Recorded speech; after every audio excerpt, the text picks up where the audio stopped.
இது வந்து வெயிட் போட்டு பார்த்தோம், 1.5 கிலோ இருந்தது. எனக்கு ரொம்ப சந்தோஷமாக இருக்குது. அதாவது நம்ம வீட்டு தோட்டத்தில் நம்ம விளைச்ச காய்ங்கிறப்போ அதில் கிடைக்கிற சந்தோஷமே வேறு தான். ரொம்ப ரொம்ப சந்தோஷமாக இருக்குது. நீங்களும் செடி வைக்கணும்னா முதல்ல அவரைக்காய் செடி வச்சு ட்ரை பண்ணி பாருங்கள். எந்த ஒரு பெரிய மெயின்டெனன்ஸ் கிடையாது.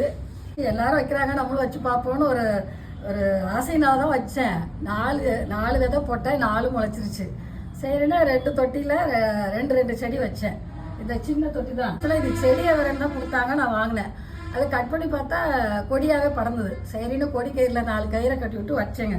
போன வீடியோவை பார்த்துருந்தீங்கன்னா தெரியும், 6-7 வாரம் அவரைக்காய் தான் இருந்தது. பூ நல்லா நிறையா பூத்துருந்து கொட்டி போச்சு.